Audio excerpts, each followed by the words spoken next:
Thank you so much for joining me today. Welcome. I want to carry on from where I left off last week, where I was speaking to you about I really want to say the difference between murder and a war crime, because we're talking about the war between Israel and Hamas. And last time I really focused on the fact that if we are on the side of the Palestinians, if we're on the side of those who chant from the river to the sea, Palestine will be free. What we're actually calling for is the annihilation of the Jewish people, the removal of the Jewish people from the land of Israel. And in doing that, we're actually fighting against God. And what this comes down to is that the war that all the wars that have been fought against Israel from the very beginning, and particularly in the 20th century, from the War of Independence in 1948, which is when Israel became a nation, those wars are all because Israel is back in the land. And the whole war focuses around the war that started in the Garden of Eden. When Satan confronted Eve, and he said to Eve, "Did God really say you're not allowed to eat from any of the trees in the garden?" And she said, "No, he didn't." He said, and she got confused in trying to argue with or trying to explain to the serpent. And she said, "We can eat from the trees, but we're not allowed to eat the fruit that's in the middle of the tree that's in the middle of the garden, and we're not allowed to touch it, or we're going to die." And Satan said, "You'll not surely die." God knows that when you eat of it, you're just going to be like him, and you're going to know the difference between good and evil. And it was a direct contradiction of what God had said. And it says that when Eve saw that the fruit was good to eat and it was like pleasant to look at, and so on, she took some and she took a bite and she gave some to her husband who was with her.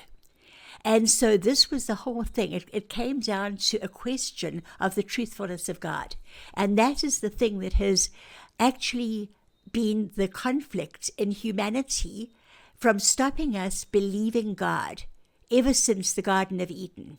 Did God really say? Can you trust God? Can you believe him? And this is carried through. And we found that in the 600s, when Muhammad, who is the prophet of Islam, when he got the first revelation, and it was a vision, it was visions and so on. When he got the revelation that the Bible had been distorted by the Jewish people, and he got this whole new religion, he went first to the Jews and offered it to them, and I've mentioned this in a previous teaching. He tried to get them converted to his new religion, and they wouldn't get converted. And that was when his hatred of the Jews rose up.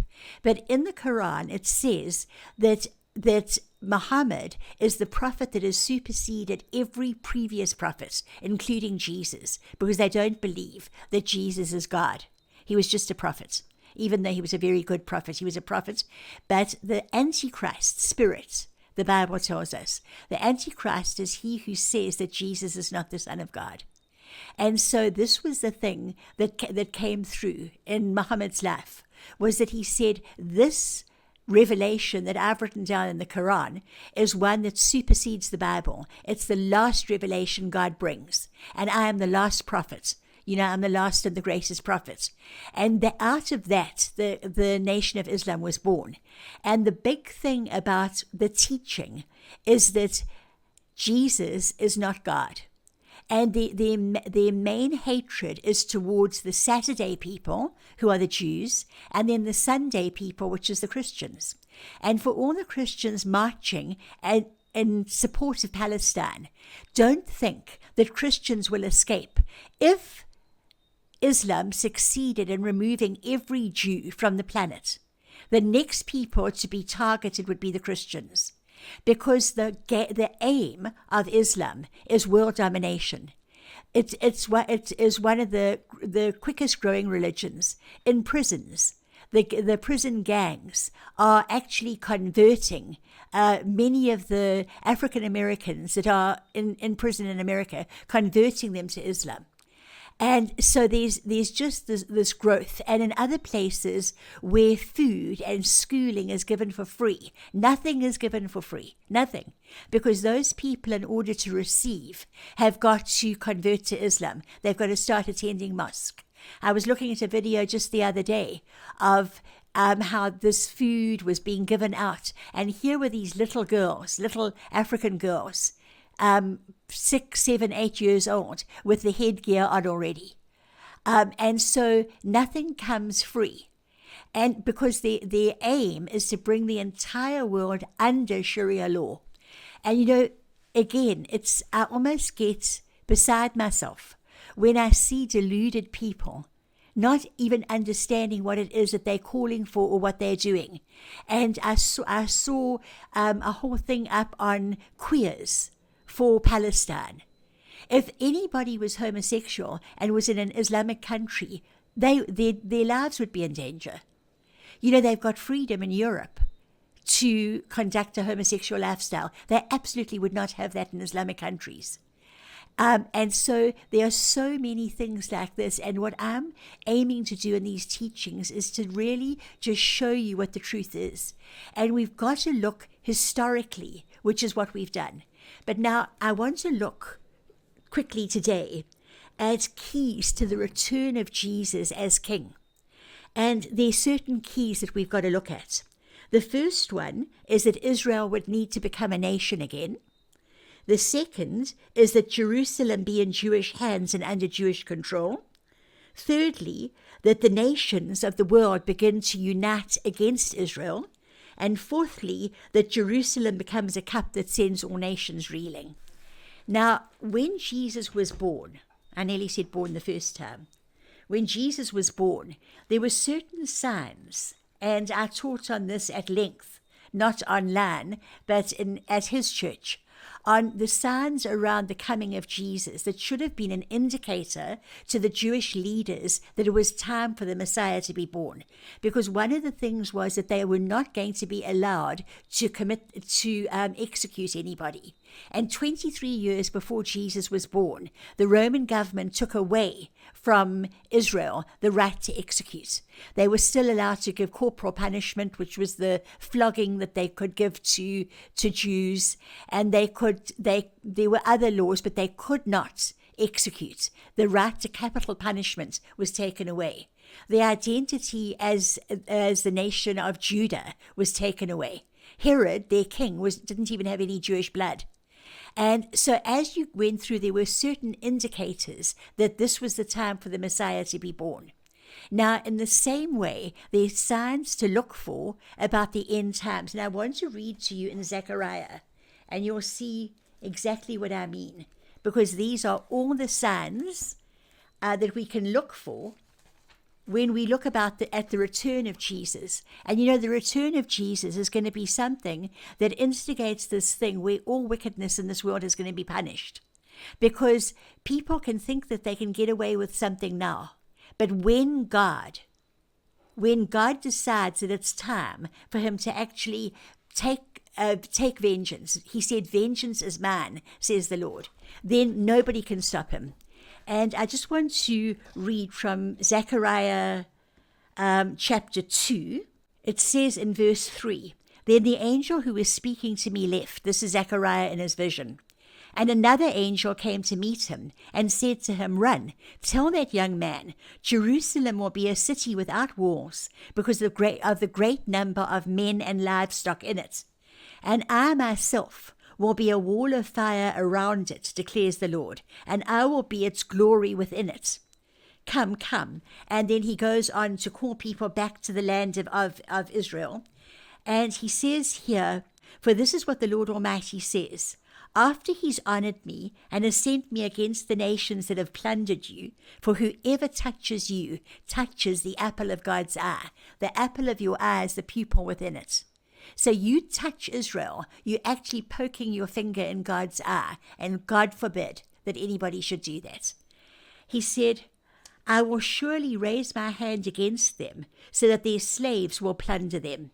Then you will know that the Lord Almighty has sent me.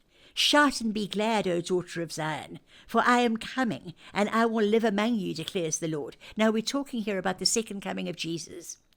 Many among you will be joined with the Lord in that day and will become my people. I will live among you, and you will know that the Lord Almighty has sent me to you. The Lord will inherit Judah as his portion in the Holy Land and will again choose Jerusalem. Be still before the Lord, all mankind, because he has roused himself from his holy dwelling. And then if we look at Zechariah, it just gets more and more graphic about what the end times are going to look like. But I want to read in just a couple of verses in Zechariah 12 and then in Zechariah 14. This is the word of the Lord concerning Israel. The Lord who stretches out the heavens, who lays the foundation of the earth, and who forms the spirit of man within him, declares, now listen to this. This was written thousands of years ago. He says, this is it. He says, I am going to make Jerusalem a cup that sends all the surrounding peoples reeling. Judah will be besieged as well as Jerusalem. On that day, when all the nations of the earth are gathered against her, I will make Jerusalem an immovable rock for all the nations. All who try to move it will injure themselves. He also says, then the leaders of Judah will say in their hearts, the people of Jerusalem are strong because the Lord Almighty is their God. On that day I will make the leaders of Judah like a fire pot in a woodpile, like a flaming torch among sheaves. They will consume right and left all the surrounding peoples, but Jerusalem will remain intact in her place. Then I want to just look at chapter 14, just choosing one or two scriptures to read to you now. A day of the Lord is coming when your plunder will be divided among you. I will gather all the nations to Jerusalem. I will gather, says God, all the nations to Jerusalem to fight against it. And he talks about the city being captured, the houses ransacked, so etc. But it says, then the Lord will go out and fight against those nations as he fights in the day of battle. On that day his feet will stand on the Mount of Olives east of Jerusalem, and the Mount of Olives will be split in two from east to west, forming a great valley, with half of the mountain moving north and half moving south. You will flee by my mountain valley, for it will extend to Azel. You will flee as you fled from the earthquake in the days of Uzziah, king of Judah. Then the Lord my God will come, and all the holy ones with him. And it goes on to talk about living water flowing out of Jerusalem. And so what we see is that there's an escalation in warfare. But there's coming a time when the people think, okay, we're going to take Israel out. We are going to take out Jerusalem is going to be under Muslim rule. No more Jews are going to be here. And they do not even realize that they are being drawn into that place because it's the thing that will release the final battle where God actually deals with wickedness. And that on that day, it says there's going to be a day unlike any other, when there's no sun and there's no moon. And it's something where God actually establishes his rule in the earth once and for all. And so as I carry on through these weeks, I'm going to be dealing with little bits here and there that are very indicative to us, that the end is very, very close, and that for our own well-being, we and our churches need to stand on the side of Israel, be friends of Israel, because anybody who is a friend of Israel is blessed, and anybody who is an enemy of Israel is cursed. And I just want to finish up with this one, and it goes all the way back to Genesis, to Genesis chapter 12, when God first called Abraham. Well, he was Abram in those days, so God changed his name.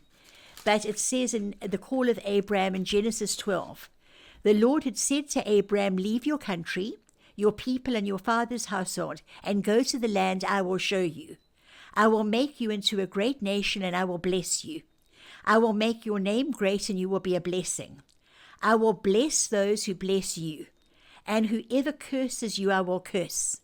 And all nations or all peoples on earth will be blessed through you.